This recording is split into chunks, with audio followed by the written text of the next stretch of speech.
Tea Talk. I'm Lady O, and I'm your host. And today we're going to be talking about something very special. It's education and partnership and leadership. So one of the things that's so important to me is to make sure that everybody I touch, whatever's in them, I bring it out of them to the best of their ability to lead wherever they are, in school and work, in the community, at church, everywhere you go, that you learn how to be a better leader, okay? What we need now in this world is more leadership. Without leadership, we fail. And in the African American community, especially, we are in dire need of qualified, trained people that can lead our people, lead our children, lead our homes. And the reality is we have not been exposed to that in many cases over the years. But one of the things that the Leadership Academy does, it trains leaders in the church. Okay. So, we used to do church a certain way, and churches are different. So we have to educate our leaders, and we have to let them know this is the better way. This is the best practices for this. And we want to do it in every area. So this is just what we're talking about tonight is education and also the leadership in the church. So I want to welcome you to Tea Talk. Why don't you go ahead and let somebody know that we're on? Come on, let's go ahead. We're on a wonderful audience, and we're going to be talking about leadership. And I know if you're a parent, you definitely want your children to hear about leadership. And just not for your children's, I also need to learn more and more about leadership. So you will not be disappointed. We're going to hear from some very, very influential people from Texas A&M University, and they're going to invite you to their campus and tell you about their programs and the partnership we have here. We are just so blessed to have them. So throughout the program, if you have any questions, you can put it in the chat, or my audience here, feel free to raise your hand. We will get your question on and answer it. But the main thing is we are doing this together tonight on this Friday night where we're having lunch together, but this will be shown on Sunday. So wish you could have the fish. We're having a great meal here, but you're going to get an even greater meal as you learn about the wonderful opportunities that we have for you through the Leadership Academy and through Texas A&M University.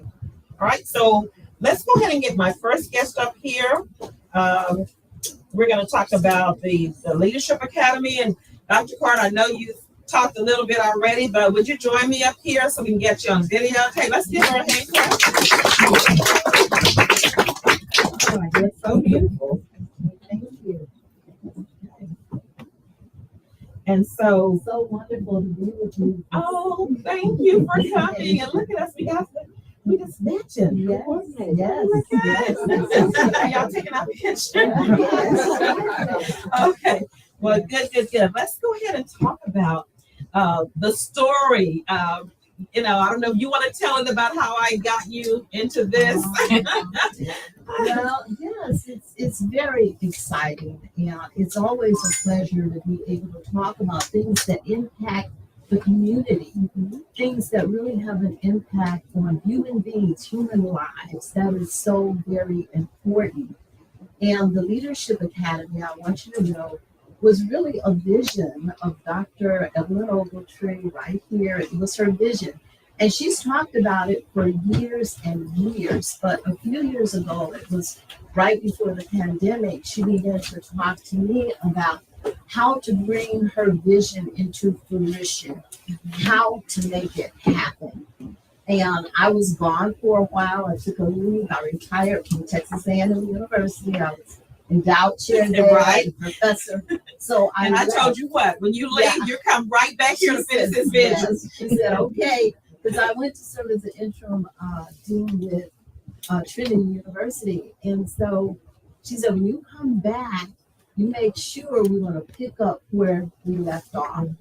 And so I was gone for a year, came back, and we began to have meetings together so that I could really internalize her vision and what she wanted to see with the Leadership Academy. And it was multi-pronged, okay? It had many different parts, okay? She is very complex in her visions because there are many different parts. And one of the parts, and I won't talk about all of them, but one in particular that I was very interested in was the academic part. Because I, like Dr. Ogletree, I'm a lifelong learner. Even though I'm retired, I'm still learning, I'm still engaged, and I still love education. And so what we began to talk about was how to produce leaders in the community. Houston is and the surrounding areas, not just Houston, but the surrounding areas are very important. So we wanted to formulate something that would work in the academic world. And so what I did was to contact Texas A&M University to see about a partnership.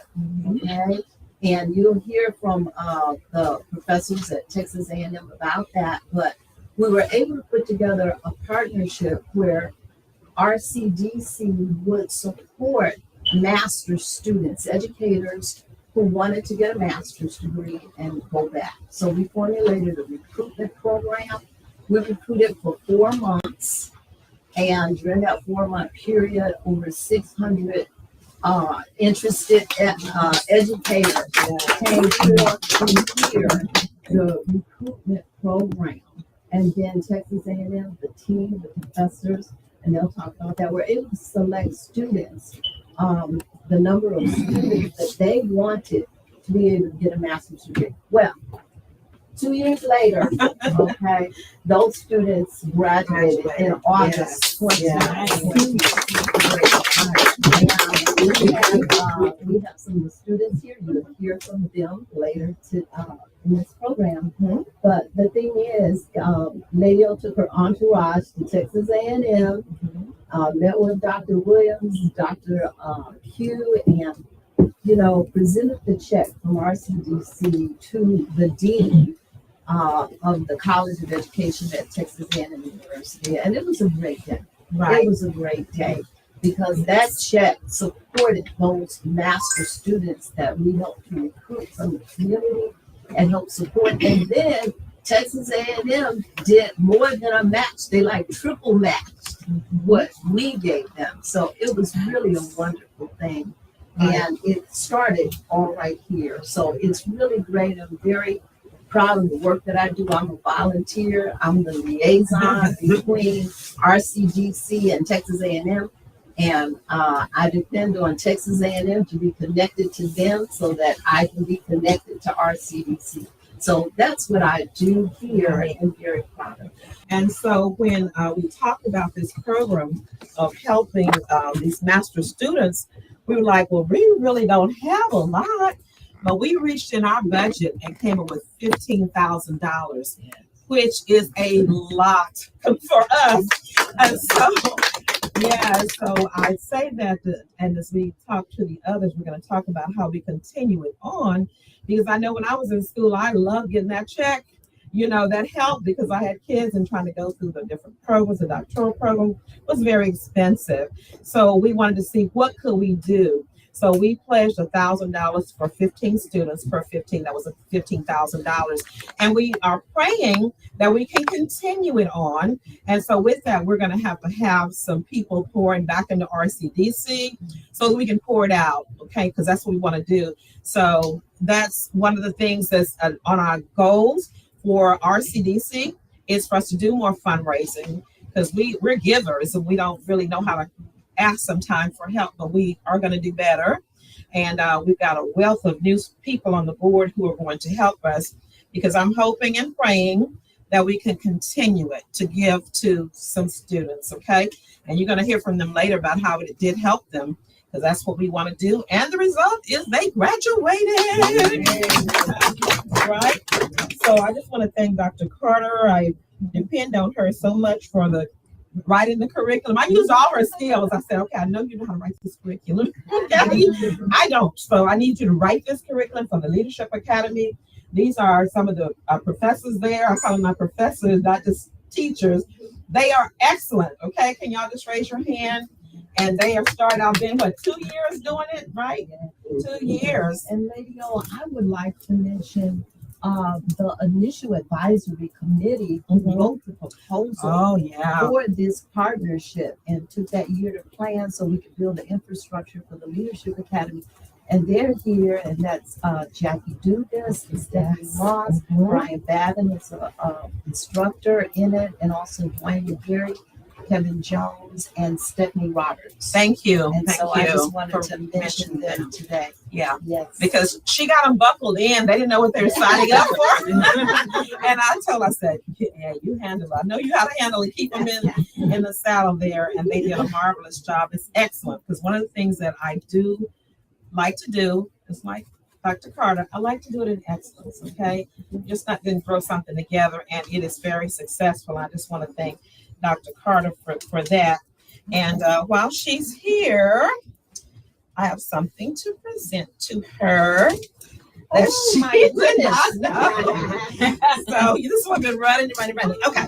It just says Redemption Community Development Corporation presents to Dr. Narvella Carter the 2023 Leadership Academy Outstanding Ambassador Award, Friday, September 15, 2023.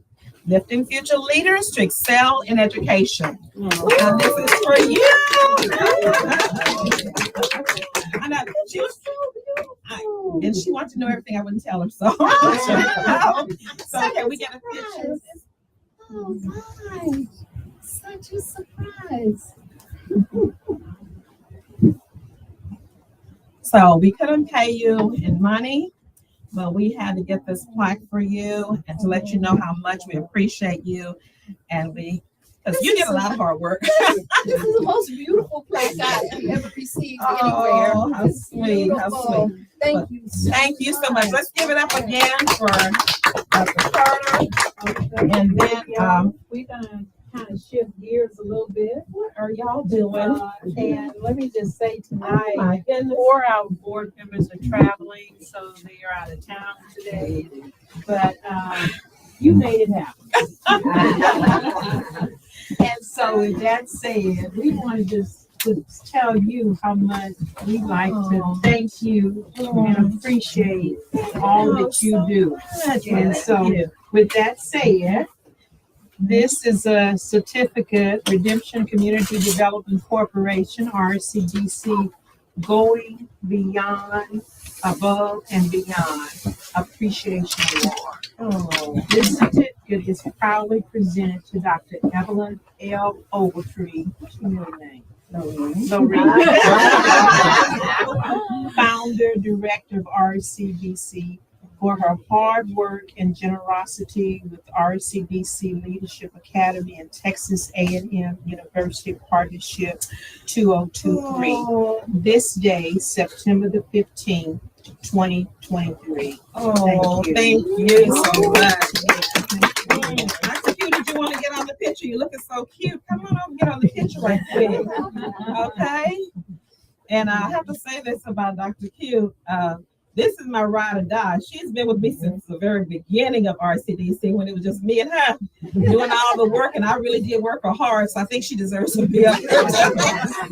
Okay. And you like her as a good daughter. I do. Oh, that's and she is my daughter in love, and so mother of 5 of my grandchildren, my 13. So. And make sure y'all got it without me talking, because they keep getting pictures with me not with me talking. And again, we'd like to thank Dr. Carter for making this happen. Okay, thank you. Thank Thank you. y'all so much. I appreciate that. See, they want to surprise me. I'm supposed to be doing the surprising here. You don't know everything. I didn't know that. But anyway, we'll move on from there. Okay. So y'all got me off my program.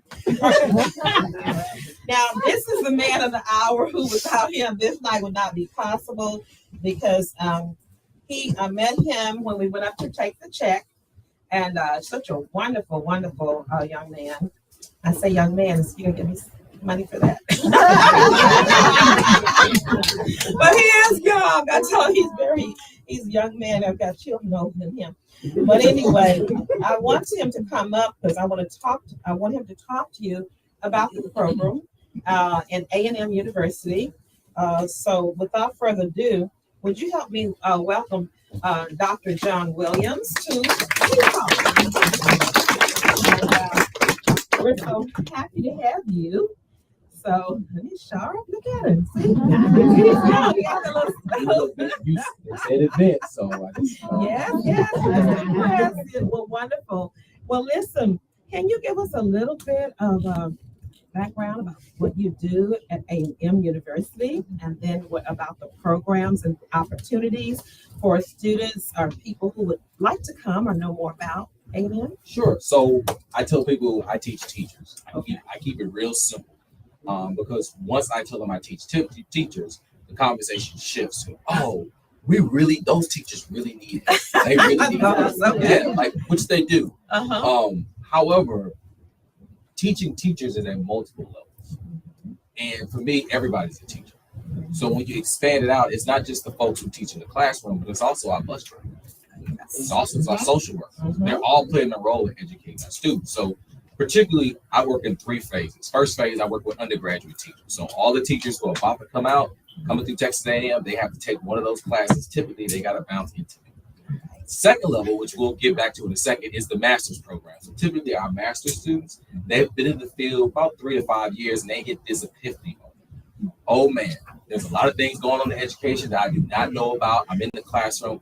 I thirst for more. Okay. And then at the next level, we have our doctoral level folks. These are the folks that we try to get out in the field to, what I would say, replicate best practice. Exactly. These are the ones who want to be teaching our teachers, but they also want to say, guess what? I want to do research. I want to do policy. I want to change it at a bigger level.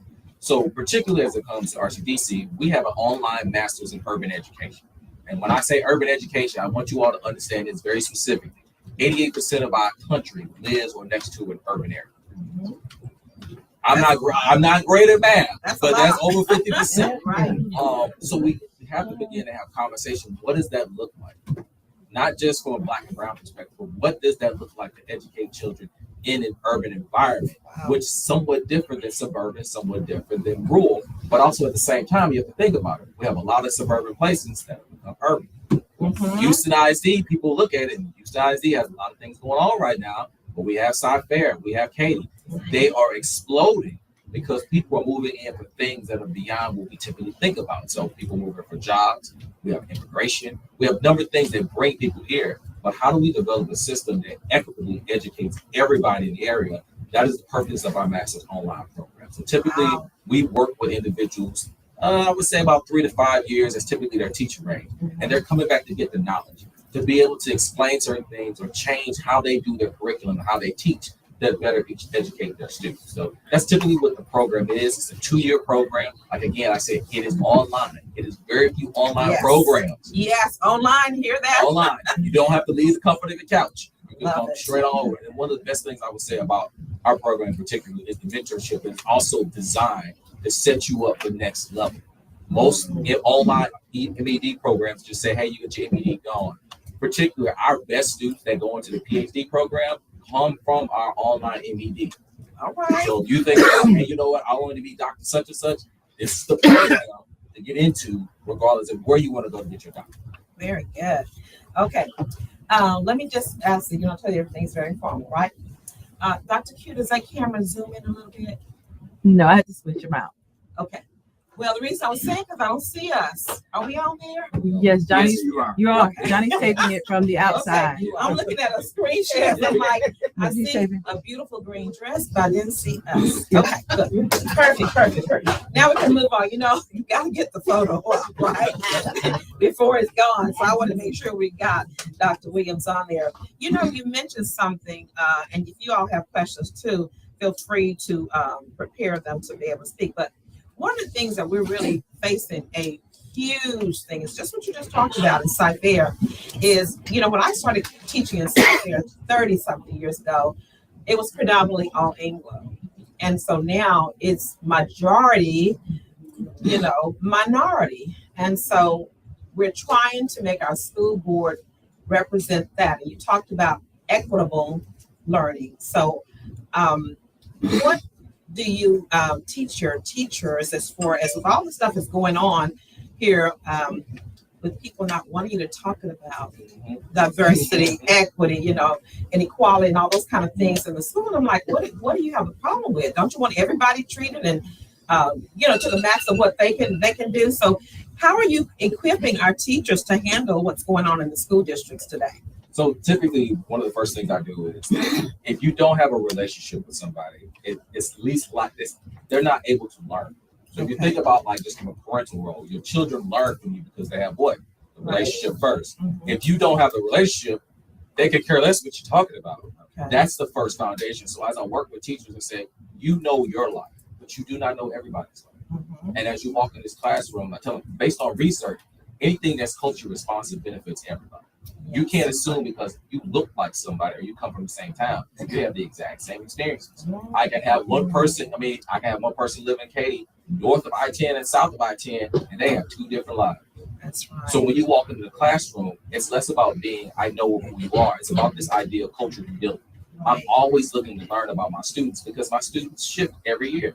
My students in 2019 are different than my students after COVID because of what they've gone through. So I can't walk in the room as the subject matter expert and say, well, I know all you people, or I know where you come from. It's like, no, there is no such thing ideally as a monolith. Right. I have to get to know each and every student every year. So that's typically the first thing I tell my teachers is That's good. walk in with the idea that everything I have, because we all have biases. Mm-hmm. But when I hit that school ground, I have to leave that baggage out. I gotta leave it out in the car. I may come back to it, but when I'm working with someone else's kid, and I think that's what the biggest thing we have to tell educators, this is someone else's child. Mm-hmm. And they've entrusted you to have that child in their room because if parents don't want their kids to go to school, they will not send them to school. The fact that this child has got on the bus, walked to school, got in the car, whatever, has made it to your classroom, they want them to be educated. And if you keep that in there, that centers you being to empower those students instead of feeding your own people. Oh, I love it. How about that? Well, I am really, I'm just excited about what you just said because as I was talking last night, we were at an event last night. Dr. Cleveland Lang is running for the school board if you live in Cyfair. And I've got cards if you don't have cards. And we're going to have a big thing for him this Saturday night. And I'd like you to come. But one of the things that he said, and one of my other friends there, who is a white friend, said, Lady O, these people, she said, wasn't talking about us, talking about them, her own self. She said, they don't want to listen. She said, they would just listen, then they would learn how to treat people. They would learn this. And I think that's what you're saying, your teachers, you got to come in and not just start spouting off the lessons. You've got to listen and engage and get to know the child before they will listen to you. And I used to always tell the teachers I work with, they go, how do you manage your class so well? Why do your kids are they so well behaved? You can go to the restroom and they won't get out of their seats and they won't tear up the room. I said, because they know I care. And there's a saying that says, I don't care what you know until you, I don't care what you know until I know that you care. Something like that. Yeah. Anyway, is that right? Yeah. If I don't think you care about me, I don't want to hear the lesson. I don't want to hear what you have to say because you're looking over me and beyond me. You don't even see me. You don't even know me. So I think that's really great to hear that that's what the teachers are going to experience and bring from Texas A&M University. That's really big, right? Yeah. So how do they learn more about the program or sign up or register? So I would say the biggest thing is, I won't say email me directly because if you do, but if you go on Texas A&M website, type in Masters Online and just type in the word Urban Ed, Google will send you directly to it. So I beta tested this myself several times. Okay. So I know if you're talking Texas A&M Urban Education Online, it's going to send you to our online program. We have world-class service, concierge service with our advisory group. So they get back to you. They send emails. Anyone who's acquired, they send us a monthly email to say, hey, such and such wants to be in the program. Wow. Can you reach out? So we typically are trying to do monthly webinars to where people come in and they can ask any question. So it'll be either myself, another faculty member, and our advising group will come in and say, what questions do you have?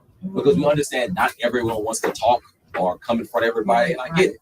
This is a small session. You come in, ask your questions, and there is no crazy question. There is no dumb question. We answer them all. So that way you feel comfortable with the program. And again, you feel like you can get that world-class service once you get into the program. Wow. You almost made me want to go back to school. I told Dr. Carter, when I get through with this doctoral program, I will never come back again. It was just traumatic at the moment. Y'all with the PhD program, y'all know what I'm talking about, right? Okay. So, but I want to say that you've made us feel so welcoming just by your presence, and to know when you reach out that there's going to be somebody like you who is going to be able to welcome them in and to guide them. That's so very important, because going to A&M University it's a big kind of a uneasiness, especially to, minority students, because we haven't been welcomed there before in the past. So we kind of think about it. But when we know it's somebody there to welcome us, just like when Dr. Carter was there, I felt like I could do that because she was there. Had she not been there, I would have thought, I can't do this. I'm not going to go. But because I knew she was there and she was going to hold my hand, push me, pull me, whatever she needed to do. So I want to thank you for welcoming everybody in. And so, the thing that's so wonderful about this program too is it's online. Yes. Oh my goodness. You don't have to drive. How many hours? An hour and a half to get there? Sometimes 3 times a week. I'm having flashbacks, okay? Jesus. But anyway, so you have no excuse, okay? You can sit there and take care of your baby, cook your food, whatever, and still get it done. And I think that's the whole thing that we even do with the Leadership Academy. We have it online. We have webinars because we want to make sure there's no excuse. We want to make it easy, not hard. We want to make it easy to help you to be able to excel and accomplish the goals that you are. So you've done that today, and I want to just say thank you so much for coming. Does anybody else have a question, Dr. Williams, before we let it go? Are you being cloned somewhere? You have somebody else. It's a good idea. I don't have anyone that follows me in my footsteps. I'm one unique. There's no copies. Good question though. Yeah. So there is somebody out there that's like me. We need to get together because I got some work I need to get done. I can't get to it unless I got a clone and get it done. So. Yeah, but that's a very good question, because when Dr. Carter told me she was leaving, I was like, what do you mean? What do you mean you're leaving me here? And of course, we had Dr. How do I forget his name? Chance Lewis. Chance Lewis. Oh my goodness. Yes. We're going to edit that because he knows if I didn't, it's a senior moment. Not my heart, because I love Dr. Chance Lewis too. And she said, I'm handing you off into a very good man. And I tell you what, he was as caring, and I thanked her because I was really a little upset at first. How dare you get me out here and then you're going to leave? So I'm sure, you know what I'm talking about? But so I said that to say that to you need to get some people to clone right away, because if the people come, we don't want you overworked, and start getting old because you look so young and all. We got a system for that. You got it? Okay. Me and Dr. Q, we already have a system. Y'all got it? Okay. Right. One more question. What was the other question? Yes. Hey, Dr. Williams, my name is Kerry. Appreciate you for inviting me out here. I'm also an educator. I'm just a father of 2 children. And you said your program helps teach teachers, correct? Mm-hmm. Is there any pointers you can give me as far as with my 2 children? I've noticed that from COVID on out, I've seen a paradigm shift in just how they're responding to learning, just due to that and the integration of social media and online learning. I'm seeing they're finding themselves paying less attention, being less responsive to more one-on-one learning. Can you give me some pointers on that? That's an excellent Oh question. my goodness. So Once again, I'm just a parent. Yeah, that's good. So we need the parents to speak up, because you're talking and asking a question that other parents want to hear. So thank you for that question. So I think the biggest thing is, me being a parent myself, is really understand who your kids are. Mm-hmm. And you think you know who your kids are. But how much time do you actually spend with your children in their world? Okay. Taking off the parent hat. Like, how many times you just sit on their bed, you ask them a question, and you say, hey, you know what? I'm going to ask you a question. Give me any answer. Mm-hmm. Because oftentimes our children, they see us in this authority role. So like, we can't relate. So I'm going to hide my stuff this way while I just do. And as I change and develop, you're still thinking I'm right here, and I'm taking off somewhere else. Mm-hmm. That would be the first thing I would just suggest for any parent, because that's what I did. During COVID, before COVID, we had a sit down session. Look, what do you actually need? And I think this, as parents, one thing you also have to open it up to this: how can I serve you better? That's Think good. about that. And listen. And listen, how can I serve you better? Because at one point, great parenting is your children should surpass you. Yes, Right. definitely. That's something that parenting does. Your children, your job as a parent is for them to surpass you. In order to do that, you got to figure out what they need. So I would say when it comes to COVID and them paying attention, figure out what engages them because they have something that blocks them in. They may not open it up and tell you outright, but that goes back to what I said earlier. That's the relationship piece. They still can see you in that parental role, but they need to know that, guess what? I can come to you in this practice facility, which is our home, and it's safe, secure, and I use the word protected because I can be safe and not protected at the same time. I know I'm protected to make mistakes, but at the same time, you're gonna do the parental thing of nurturing me up and say, okay, this is what you need to stay focused. These are the outlets that you need to stay engaged. All right, as a parent, I'm going to seek that out, and I'm gonna provide that for you. So guess what? You don't have to go out to the streets, as they say, to get that type of support. You just have it at home. That's very good. Thank you so much. I think we all have to work on just the vulnerability in myself and being able to have the courage to say I don't know, because it seems like you really make that first step. I have to course correction. So If they figure out that you don't know, that you're just saying it's something. just pride on my but I might add one other thing too, being an educator for over 30-something years of teaching and having 4 children, and counseling, being a counselor for many parents and so forth. Sometimes your kids are just not going to get it from you, and you have to bring in some support. And so they will listen definitely to their peers. So you might want to select someone that they really like. If you find someone, for instance, if you find someone they really like in the community or in the church, you check them out and they're good, valid, people, then let them take them to lunch. Let them spend some time with them and, whisper in their ear where you're trying to get them. And they will follow another person sometime before they follow you just because you're mom or dad. And so I've done that many times, is mentored some young students because they really value what I said and really like me. And we've all been teenagers in here. Yeah. And there are some times in your life you just really don't like your mom and your dad, and they're cool, but they can't tell you anything. Anybody had a child like that ever? That you can't tell them anything? So you can listen. Sometimes you can do everything to your blue in the face. Some of you young people over here, y'all, come on, y'all. Sometimes you just don't like mama, right? You just really don't want to hear from her. I'm just telling the truth, and that's normal. Okay, it's normal for that to happen. So just know it and do your very best to always be there and be open to listen, and listen with your eyes. Also because what kids are doing a lot of times, they may not speak it, but they're doing it, so they're saying it. And believe it, and just see what you can do to get to support for them as well as yourself. So don't be down upon yourself if you tried and you listened and you did, and the kids still won't do it. Because I've seen it happen too many times with kids. Can I get an amen? Some of you parents in the house. Any other question? That was a very good question. Well, listen, we are so excited about it, and thank you so much for coming. And I appreciate the partnership, and we're going to do bigger and better things, right? Yeah. Okay, and thank you again for this reception. And we look forward to next year. We're going to get some more people that we're going to celebrate, and we have a lot more to talk about as we go through partnership for the next year. All right, thank you for coming. All right. So, make sure you go online and Google and get signed up. One of the things I just want to say, and a lot of my friends and cohorts in here can just testify, that it's never too late to go back to school. All of my kids were grown when I decided to go back to school, when Dr. Carter came hunting for me and made me believe I could do anything. I was out of my mind, but eventually I did get it done.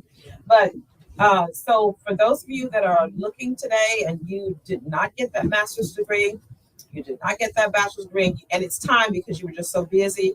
Don't give up. Go ahead and start. Just take one step.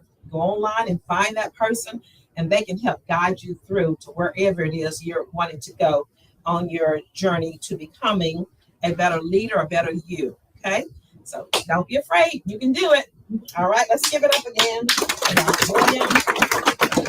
And now my next guest is Dr. Kamala Williams, and she and I went down to the Grove sometimes together down at A&M and had some wonderful talks, and she helped me because she could do a lot of that computer. She and Dr. Q are really good on that computer and stuff like that.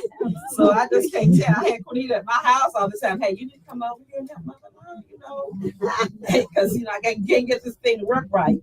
But this young lady here was a part of the board too early on, and then she got off. She was so busy and had some things going on, but she is always a part of us, and so I value her leadership and her abilities, and just her drive for education and pressing forward in spite of obstacles. I should just say, how many of y'all have obstacles in your life? It's not just me. And how many of you know when you start to doing something, you're gonna always have those obstacles, but you gotta press and you gotta push. And this young lady did that. So I'm having her come up because I want her to talk to us about where do we go from now. Now we got the partnership. And so I want her to talk about ambassadorship and those kind of things of helping the partnership move forward. Okay. So thank you, Lady, for having me on Teen Talk. Thank you. Yes. And thank you to Redemption Community Development Center for having me here today. I want to talk to you about what you've seen and heard and experienced at this program tonight. I think that we'd all agree that the program that Dr. John Williams leads is excellent. The work that RCDC is doing in the community is excellent. And we want that work to continue. So we continue that in two ways. I'm here to talk to you about how you can help it to continue. And one way is to give. Giving to RCDC, you can go online, you can see how to donate and give so that we can continue to support educators, continue to support the growth, the initiatives that we have in the community, especially with being able to provide scholarships to educators who are going on to be leaders and impactful in the world. So I want to encourage you to go to the website, RCDC website, and donate to RCDC. I also want to encourage you to tell others about the program. Tell others about the program that we have at Texas A&M. Dr. John Williams already said you could Google it, easy way to get to it. But we have the recruitment sessions, but we want you to help us to recruit. If you know educators, if you know people who would benefit from this program, we would really encourage you to direct them to Texas A&M School of Education, Urban Education Program. So that way we can fuel that program. We can continue to develop and grow leaders that are equipped with the knowledge and information shared by Dr. John Williams. So that's what I'd like to share, to ask people that if you're aligned with RCDC, Texas A&M, the goals that you give, come out of your pockets and give. All right, man. Let's give a hand clap for Dr. Williams. And just to kind of reiterate what she was saying, I just was thinking about each of us, and if not you, your parents, your grandparents, someone gave to your parents or your grandparents, or they gave to you so that you can be where you are today.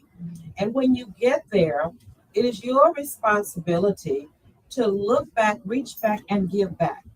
Okay? And so everybody has something that they can give. So I would just ask you all, if you can take out your phones or whatever, go to RCDC's website and donate. Just, donate something, okay? And think about us and the work we're doing and the fact that we are a very small organization, but we try to do big things, for the community. So if you will do that, I would really appreciate it. And just continue. If you can give a one-time gift or give like every month, $25, an ongoing gift, you're not going to miss that hamburger or that pizza, the $25. Put it to a good cause of developing leaders, of giving to your future, because everything that we do goes to our developing leaders in the field of education and even into our churches and so forth. We need great leadership, right? And so you are a leader, and someone is given to you. So please consider giving back. And we are going to have some different fundraisers and things, and we will ask for you to come, and to donate and participate and share. And we hope that you will do that. So any questions for Dr. Kamala Williams? Anybody have a question or comment?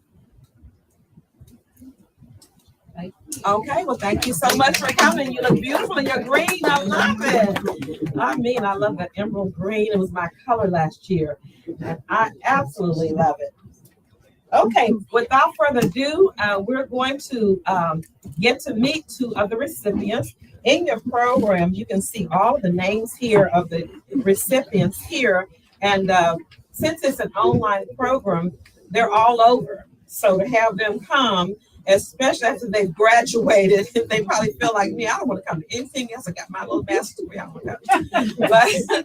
But anyway, I'm so grateful that two of the young ladies have come tonight to share with you what the scholarship has meant for them, what they're doing, just whatever they want to share. So I'm going to give them the stage. And Dr. Carter, who wants to introduce, Dr. John, who wants to introduce these young ladies? Well, I can introduce one of Okay, them, and go maybe ahead. Dr. John Williams can introduce the other. Okay, Okay. that'd be great. All right. Okay, tell I'm us. just going to introduce Sydney Scott. Okay. She was recruited. So we have asked her to come and to be one of the people to speak tonight. She has a master's degree. She teaches 4th grade in Katy. Third grade. It was 4th grade, I think, when you were in Kuwait. Yeah. She, in fact, she took the program and she was a teacher in Kuwait. Because it's online, she was able to do that. And I am just very, very proud of her and all that she has done. And, you know, that's the caliber of the person the program really attracts, because she's been all over the world and coming back from Kuwait and then going in and to teach in Katy and all of that. But she went to Texas State for her undergrad, and now she's an Aggie. Got the master's degree program in the program that I used to be in. I'm very, very proud of her, and I've known her for a long time. In fact, since she was a baby, all of her life. And her mom, I helped mentor her mom through the PhD program. Her mom has a PhD. So I just want you to know that we're proud of her. Look here, Cindy grew up in this church. That's why I stood over here close so I could pinch you.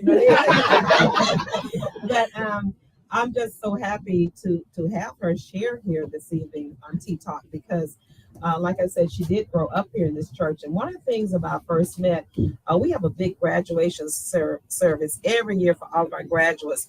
We promote education to all of our children, and even those that don't go off to higher education. We promote career, college and career. We have a big ministry because we want all of our kids to excel, in some kind of way. And so, of course, we're all pushing college to a lot, but sometimes they go on to be careers. But as long as they're successful and they do something, we're good. We're glad. So, Cindy, I'm so happy to see that you got your master's degree, girl. Yes. She's a woman, And so, how old were you when you came to First Met? Let's see, we moved to Houston when I was in kindergarten, and I think we joined shortly after that. That's all. I'm 25 now, so. Oh my goodness, so at least 20 years. So it's been a long journey. So growing up in the programs that we have for our children, Children's Church, of course, they were always training them to be leaders. And that's our goal, is to educate them and equip them, empower them to move farther in every facet. So tell us about what was it like going through the program online? Yeah, so like Dr. Carter has stated, I started when I was overseas in January of 2022. And so I was in Kuwait. It's an 8-hour time difference. So I would either get up at like 5 or 6 in the morning before school and do my work. Or I would be up, super late, finishing my work and doing my assignments. That was the great part about the online program, is that I could go in and log in whenever it was needed to complete my assignments or read my textbooks and things like that. And so once I came back into the States, that transition for myself coming back into the States, plus with summer courses, was pretty challenging. Yeah. Because I was, working and I was in school and I was coming back home and dealing with a lot of things. And so that first summer at home was a lot, but, the program and the school did a good job of supporting me and helping me get through that. And so there was a time there I was a little nervous. I was like, I don't have big tickets. I don't know, but you know, they helped me. Dr. Panita was my, you know, chair. She helped me to figure out what courses I needed to take to graduate on time, which I did. So all glory to God. Yes. Yes. You know what I tell my kids all the time? I said, you're learning to be a grown up. You know, because really the online program does help you to grow up in that way. I remember one of my sons, I won't call his name because he's not putting it on the spot, but he was having problems with one of his classes, and I called to check and see his, you know, even, I don't care if he's in college or not. And they said, well, Mrs. Ogletree, he hasn't signed on at all this semester. And I asked him, said, why did you sign on? He said, I didn't know I had to sign on every day or whatever. So it took discipline. He knew. I'm sure she told him up front, but he's a jock, you know, he was wanting to go do, and he just kind of whatever thought, well, I'm just going to take my test and get my grade. But it does teach you, doesn't it? Yes, Some discipline. Yes, time management has always, since high school, been an uphill battle for me with, you know, trying to manage my time and prioritize. Right. And with teaching, that did get better, but, you know, teaching full time and then, you know, being in school, I really did have to, you know, hunker down and make sure I'm prioritizing and getting my assignments done. And especially with group projects, I can't be the one person who's not doing their part. So I got to make sure that, you know, I'm getting my stuff done. Right. Yes. And help you to become a very good teacher, that you're not late. You know, you don't have your classroom set up and your lesson plans. That used to really bug me about new teachers. Like, what do you mean you don't have your lesson plan ready? So, but that's self-discipline. But you get better. You learn when you get written up enough. Well, thank you so much. And so this scholarship, was it a big help for you? Yes, it was. Like I stated, that summer coming back, I didn't have that summer income from teaching, so I was trying to, you know, make ends meet. So having that scholarship kind of helped close that gap and meet my needs. I could continue on with my program. Perfect. Well, thank you so much for joining Tea Talk and for coming. All right. Our next student, and we have your award here too. I'll give it to you afterwards. You can just pretend like, you know, I gave it to you. It is here. Okay. So, So our next student, I believe she is Elizabeth Menden. okay. All right. So the interesting thing about her, she is a two-way dual language kindergarten teacher. Wow. She's catching the babies early. Yes. I just say a couple words and kind of talk about what the program has done for you and what you've gotten out of the program. Come on, join me up here. You got to sit close to me. And you're really going to sit close to me because that was my grade, kindergarten. I loved kindergarten. They tried to take me out. Well, I tried to take myself out. I went right back to my babies. I love them. So welcome to Tea Talk. Oh, yes, I got nervous here for That's a bit. okay. You're good. Just hearing the story of the backstory of the RCDC, I'm just amazed as to how it came about and your vision of where I truly think that God works in different mysterious ways. Mysterious ways. Yes. And it's probably why I'm here. Yes. And just speaking about like diversity in the culture and how I've learned so much from the program at Texas A&M that I wouldn't have otherwise known that it existed or had the opportunity. Being a minority, I'm the first in my family to get a master's degree, and I never would have thought to be here. Yes. I'm probably not your traditional student, but I'm here. Yeah. It's just one day I saw an advertisement from CNN, like a recruitment session for multi-IMC. Right. And I had done curriculum writing in the district, and it just caught my attention. And most of the time, you get invitations from other schools join the master program, but this one just stood out. And so I went to the session, and I loved it. I loved what it had to offer, and here I am. And I just graduated in this summer, in August, and I'm a recent graduate. And I wrote notes here what I was going to say because in the online program I could easily write 1,700 words with the essay. But I do see my fellow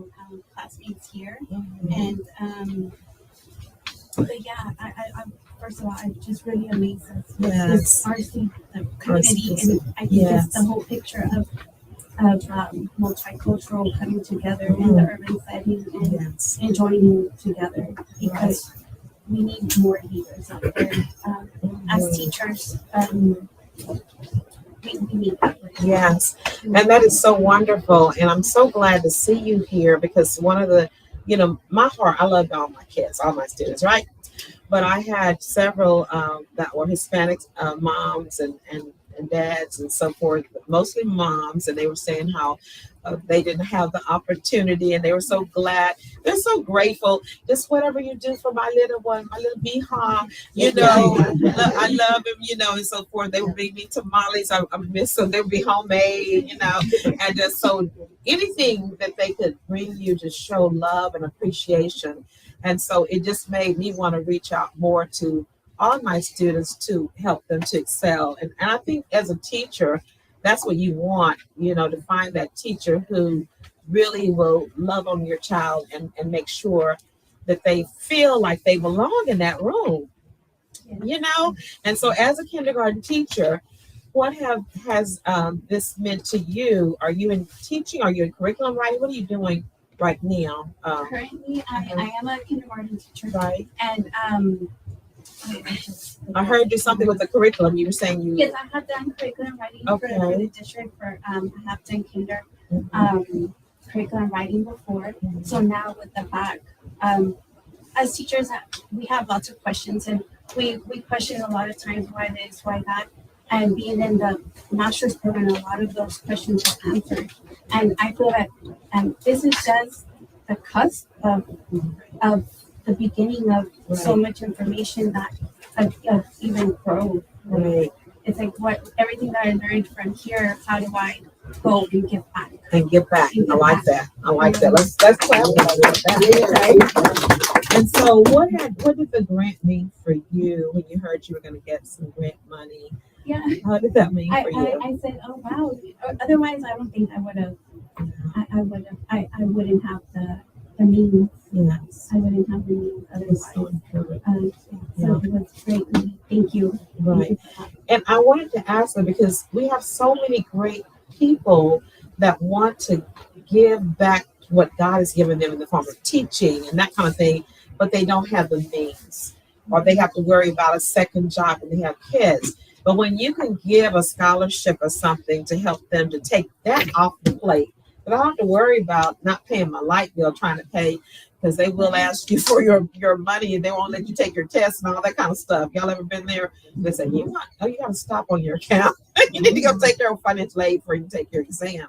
So you don't want that kind of stress. And so anything that we can do to make it easier so you can be all that you can be is what, our goal is. And so that I'm glad to hear that she was saying that it probably would not have happened had she not had the support.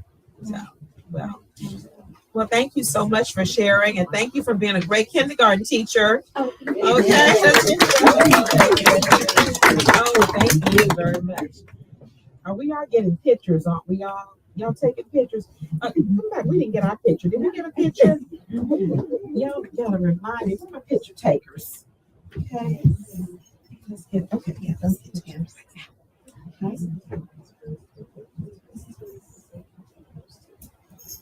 Thank you very much. Okay. Kendall, we'll get our picture if we didn't get it. We won't get away from that picture. Okay, guys, we're almost there. Thank y'all for being so patient, but this is really, really, really good. All right, so those are all of our recipients. We do have a certificate for them. Are there any questions, or did I miss anything? Because we're getting ready to have our closing prayer. I want y'all to eat some more of that food. Take a plate home if there's something back there. And again, like I said, I want to thank all of you all, our board president. Let's give it up for our board president back there. All of my board members, thank you all so much. I love y'all guys. We getting ready to take off here. And then Dr. Williams, thank you so much again. We love you and appreciate you so much. And Dr. Carter, who started this all off, and I just said, I'm going to hold on to you so you can kind of take us to that next level for all of your hard work. Thank you so much. Let's give it up for Dr. Carter. And Dr. Q in the back with her movie star glasses all looking and she is thank her for giving up her night too. She has my granddaughter has a birthday today, and so I don't know. She's spending the night. She probably will. Depends what time we get out of here. Okay. So I got the hint. Okay. And I had on for her to close us out in prayer, but she started us out. So I'm going to ask our newest board member to come up and close us out. And I hesitate. I'm going to learn to say it real comfortably. She was like, she knows what I'm talking about now. But this young lady is one of our newest board members. I think she's only been to the board training, and then this is her first outing. So I call her Miss Priscilla, but I'm a Kamafula. A Kamafula, yes. Fula? Fula, a Kamafula. Yes. A Kamafula. Come on, I got it. Let's take our picture together too. Y'all got our picture. And that means, may my work be rewarded. Oh, wow. Yes. And I do want to take a picture of all the board members for y'all leave too, so don't get that. But I want you to close. This woman is a praying woman. You know, I mean, she loves the Lord and she is not ashamed of it. And she is also a hard worker, and she's very eager to get involved. So you're going to be hearing a lot more from her as well. But would you do us the honor to close us out in prayer, asking God's blessings upon what we're going to be doing going forward? Okay.